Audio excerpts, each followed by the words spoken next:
اعوذ باللہ من الشیطان الرجیم۔ میں پناہ مانگتا ہوں اللہ کی شیطان مردود سے۔ بسم اللہ الرحمن الرحیم۔ اللہ کے نام سے شروع جو نہایت مہربان رحم والا۔ وَإِنَّ لَكُمْ فِي الْأَنْعَامِ لَعِبْرَةً نُسْقِيكُم مِّمَّا فِي بُطُونِهِ مِن بَيْنِ فَرْثٍ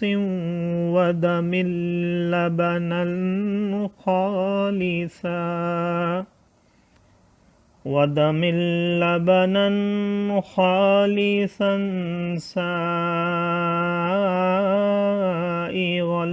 للشاربين ومن ثمرات النخيل والأعناب تتخذون منه سكرا ورزقا حسنا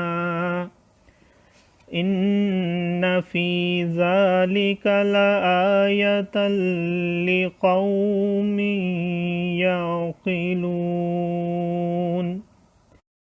وأوحى ربك إلى النحل أن اتخذي من الجبال بيوتا ومن الشجر ومما يعرشون ثم كلي من كل الثمرات فاسلكي سبل ربك ذللا يخرج من بطونها شراب مختلف ألوانه فيه شفاء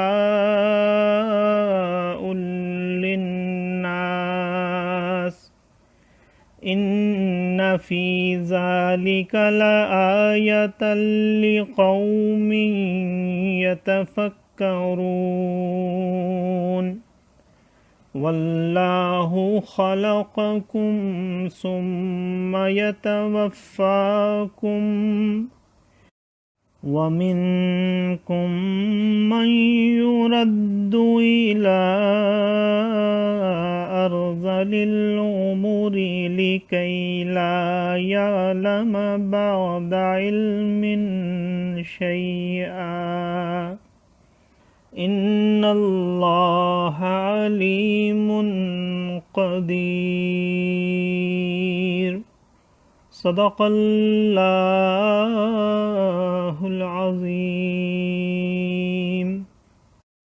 اور بے شک تمہارے لیے چوپایوں میں نگاہ حاصل ہونے کی جگہ ہے۔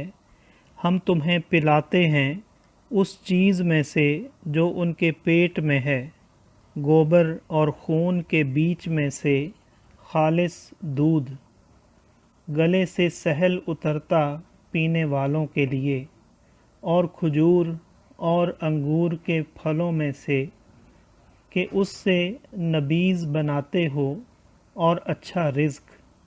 بے شک اس میں نشانی ہے عقل والوں کو۔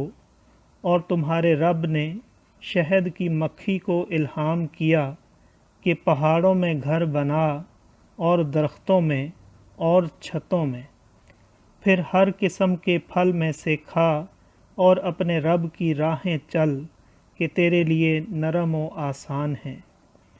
اس کے پیٹ سے ایک پینے کی چیز رنگ برنگ نکلتی ہے، جس میں تو لوگوں کی تندرستی ہے۔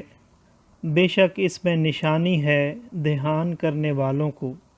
اور اللہ نے تمہیں پیدا کیا، پھر تمہاری جان قبض کرے گا، اور تم میں کوئی سب سے ناقص عمر کی طرف پھیرا جاتا ہے کہ جاننے کے بعد کچھ نہ جانے۔ بے شک اللہ سب کچھ جانتا ہے، سب کچھ کر سکتا ہے۔ صدق اللہ العظیم۔ معزز سامعین اور حاضرین، آج ہم نے سورہ نحل کی آیت نمبر 66 سے آیت نمبر 70 تک کی تلاوت کی اور ترجمہ پیش کیا۔